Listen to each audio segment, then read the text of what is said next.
It has often been said that too much of a good thing is unhealthy. When someone hears this phrase, they may think of eating more ice cream than the human body can realistically handle.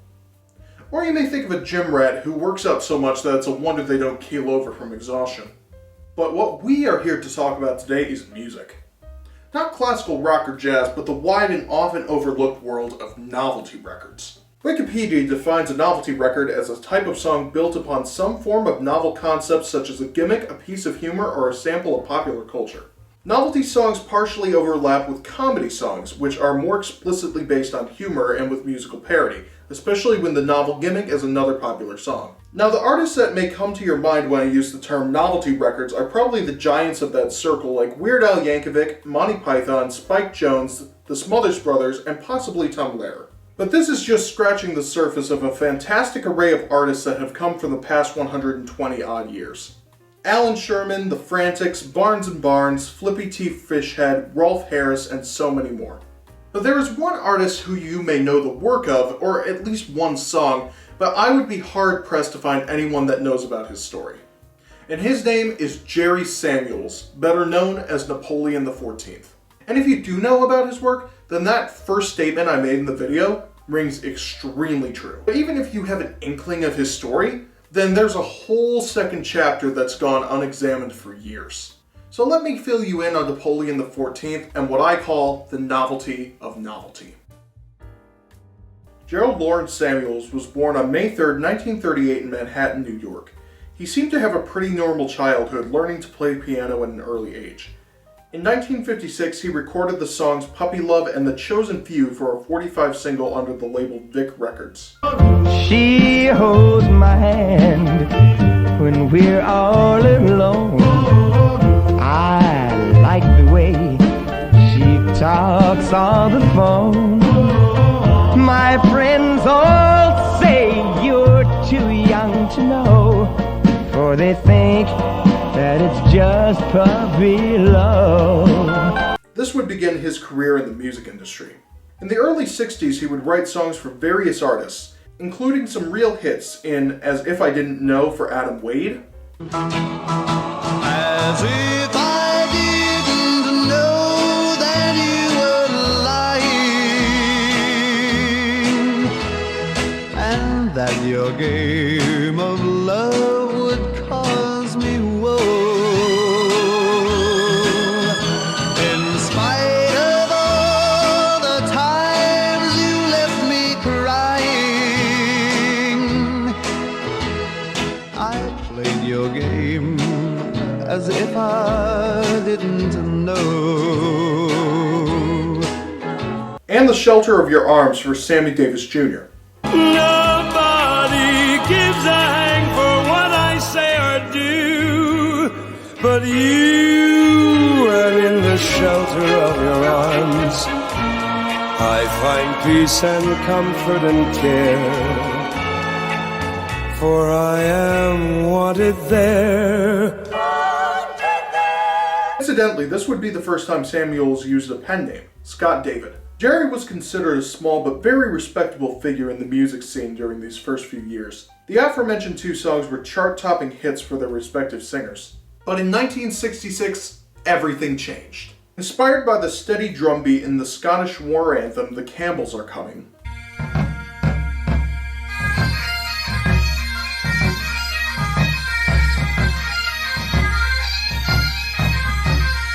Jerry wrote, "They're coming to take me away, ha-ha." He used snare and bass drums, a tambourine, and his hands slapping against his thighs to create the rhythmic dissonance in the song. None of the lyrics are actually sung, but are almost yelled at you as if you were right in front of him. The lyrics depict a man going insane over a lover who left him, but it's later implied that the object of the song is actually a dog, giving validity to the insane asylum mantra. This was actually a planned move by Samuels, who said, "You realize that the person is talking about a dog having left him, not a human. I felt it would cause some people to say, well, it's alright,' and it did. It worked."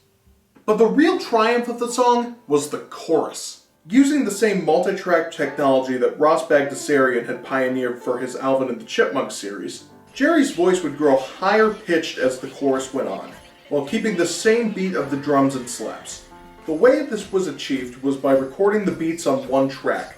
Then Jerry recited the words one verse at a time while listening to the first track through headphones. During the chorus, Jerry would slow down one track and recite the lyrics slower to match up the slow tape. After this, he would cut the choruses out of the second track and speed up his voice so that it would match the backing beat on track 1. Then on a third track, he added in sirens that grew louder as his voice rose in pitch and an echo that grew more intense for the same principle. For 1966, this was a very impressive feat, and it helps explain why the single did so well. On the US Billboard Top 100, it came in at number 3. In the US Cashbox Top 100, it was at number 1. And in the UK, number 4. The reissue in 1973 topped the US charts at 87. It was pulled from most set lists very quickly, in the beginning at least, because 1960s Americans didn't like the idea of mental asylum patients having any time in the spotlight. I suppose when you're trying to project an image of strength over everything else, a song like that can really hurt your reputation. If people thought the A-side of the record was strange, it was nothing compared to the B-side. Anyone looking to find a second song on the album would be shocked to find a complete mirror image of the front cover, Warner Brothers shield and all. The song was a complete reversal of the first side, including the name Ha-Haa.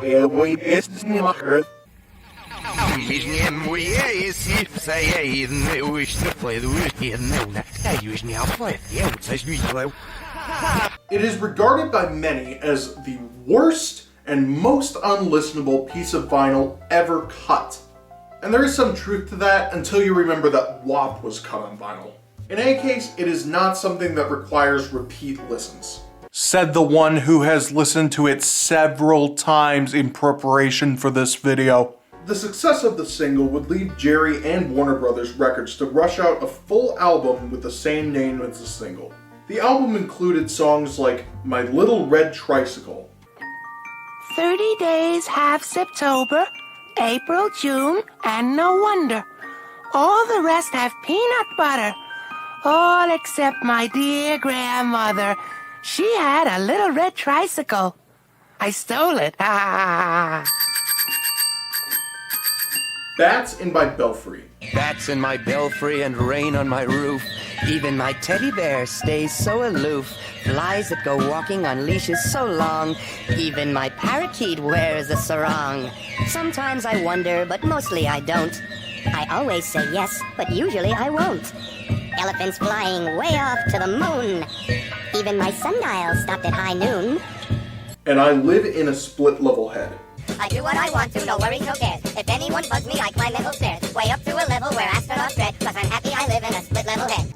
As you can tell, the entire project was composed of songs that copied the mental health theme of the original single. It also included the original song, the reversed version, and 2 sequels. I'm Happy They Took You Away, performed by Bryna Rayburn of CBS Radio Mystery Theater, and credited as Josephine the 15th, Josephine being the name of the real Napoleon Bonaparte's wife. I'm happy they took you away. Ha ha! I'm happy they took you away. Ho ho! Hee hee! Ha ha! To the happy home with trees and flowers and chirping birds and basket weavers who sit and smile and twiddle their thumbs and toes. And I'm happy they took you away. Ha ha! And they're coming to get me again, ha-ha. They're coming to get me again, ha-ha. They're coming to take me away again, hee-hee, ho-ho, to the loony bin where life was ludicrous all the time. And I'm just crazy about those big strong goons with their clean white nets, 'cause they're coming to get me again, ha-ha. There was also a variation of the original song called The Place Where the Nuts Hunt the Squirrels. I live in a place where the nuts hunt the squirrels. In a place where the nuts hunt the squirrels, haha. It's a beautiful spot where I don't think a lot.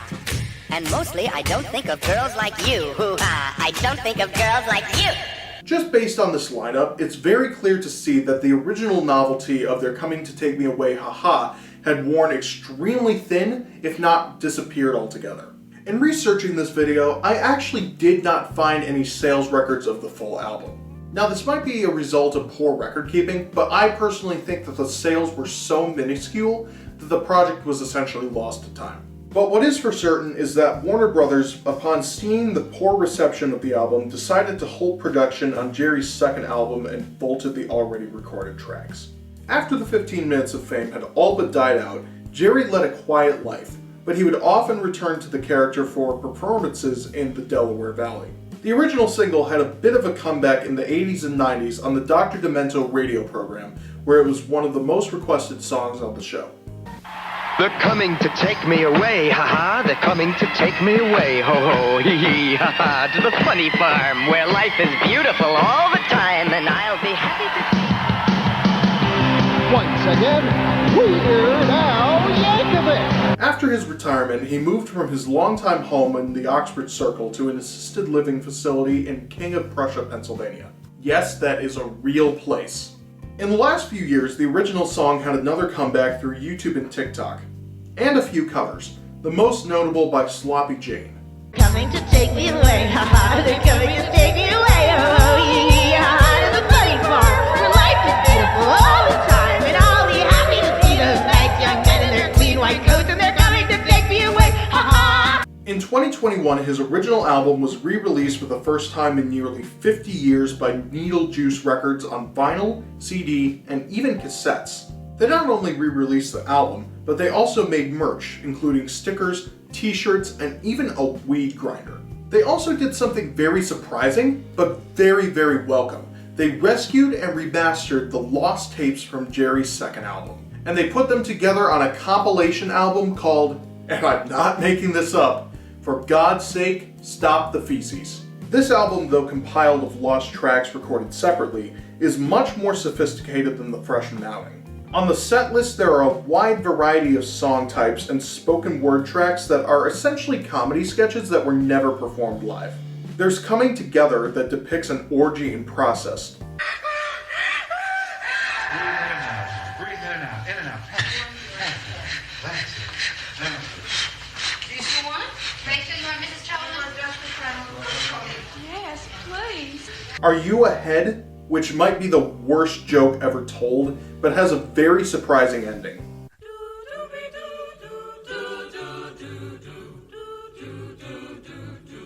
Shit.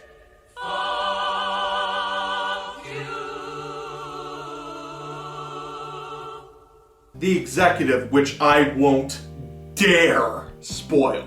Three blind mice, which wouldn't be out of place in a horror movie. They all ran after the farmer's wife. She cut off their tails with a carving knife. Did you ever see such a sight in your life as three blind mice?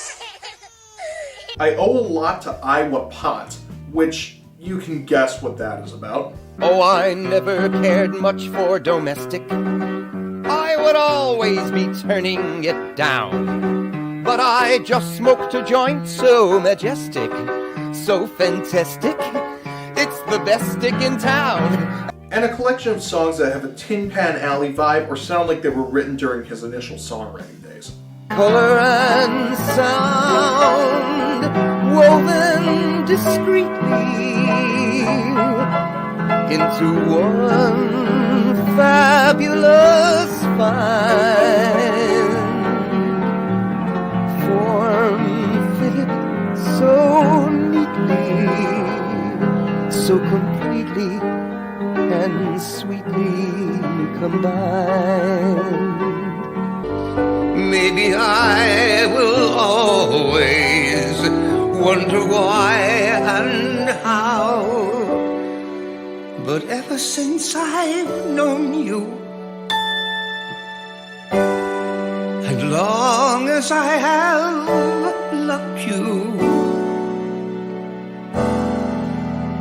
you've never been so beautiful. You've never been more beautiful than now.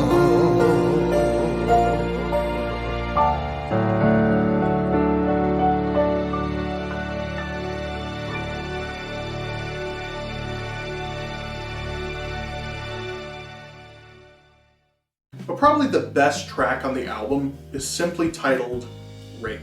It quite literally depicts a rape from start to finish. And it is a very uncomfortable but very visceral experience, and it makes you feel like a fly on the wall more than any other piece of media I've ever heard or seen. It is definitely not for the faint of heart, but it makes a very strong statement about how the public feels towards this topic. There is also a track called The Note that shows the writing of a suicide note in the actual act right after. I will not live in plenty while others starve, nor starve while others prosper. I refuse to walk in mindless terror through your violent streets, or to breathe your poison air, or to suffer the ugliness of your polluted plastic world. As you can tell, this album is much darker, but I personally think it all comes together a lot better than the first one did.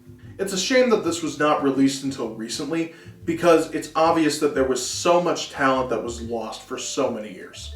His status as a serious songwriter could have been renewed, but nowadays most people just know him as the They're Coming to Take Me Away guy. Jerry Samuels died on March 10th, 2023 of Parkinson's disease dementia. His body of work may be small to compare to some of the larger novelty artists, but I think it's very important. It teaches us that sometimes a joke needs to only be told once to show its impact.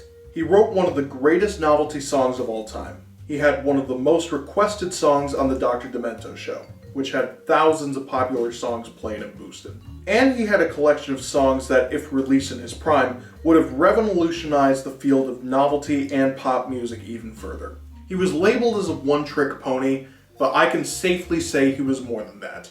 He was a genius, and I hope this video can really help boost Jerry and his legacy. Before I go, I want to draw your attention to something. For this video, I was looking for an original copy of the full album to have on hand, just as a side thing for the video. I couldn't find one, but then when I was going through my own collection, I found this record, which actually has They're Coming to Take Me Away, Ha-Haa by Napoleon XIV, and if you look on the album cover, he's right there playing the guitar. And this is a very interesting album because none of these songs are done by the same person. The album is called Looney Tunes, but it doesn't seem to be endorsed by Warner Brothers. It's K-Tel Records. And it says, as advertised on TV, 24 greatest stars and greatest tunes.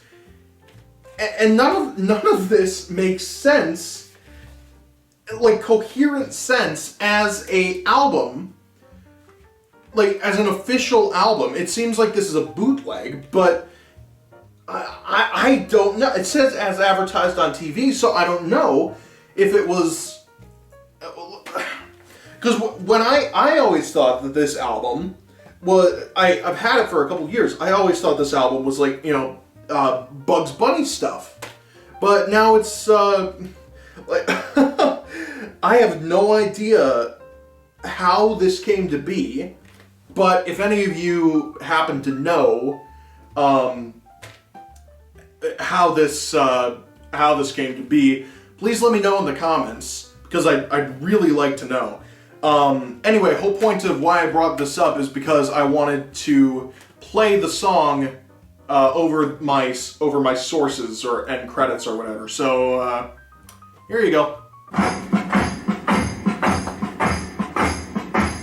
Remember when you ran away and I got on my knees and begged you not to leave because I go berserk?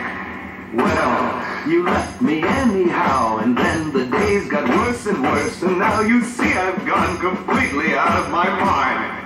And they're coming to take me away, ha-ha, they're coming to take me away, ho-ho, hee-hee, ha-ha, to the funny farm, where life is beautiful all the time, and I'll be happy to see those nice young men in their clean white coats, and they're coming to take me away, ha-ha!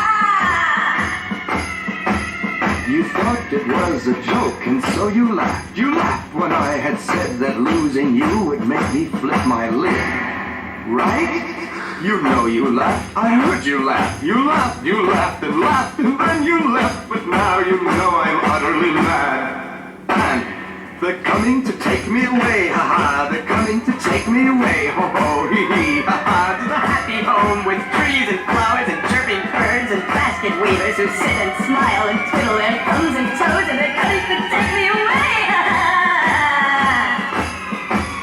I cooked your food, I cleaned your house, and this is how you pay me back for all my kind, unselfish, loving deeds. Ha? Well, you just wait, they'll find you yet, and when they do, they'll put you in the ASPCA, you mangy mutt.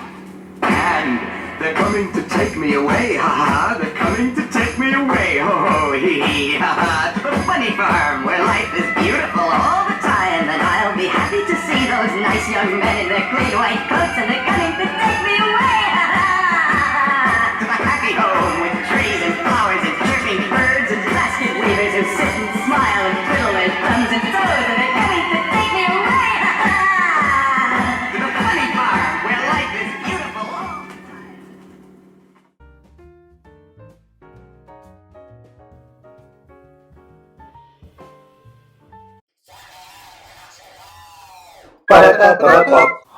Ja, boy, es ist nicht mehr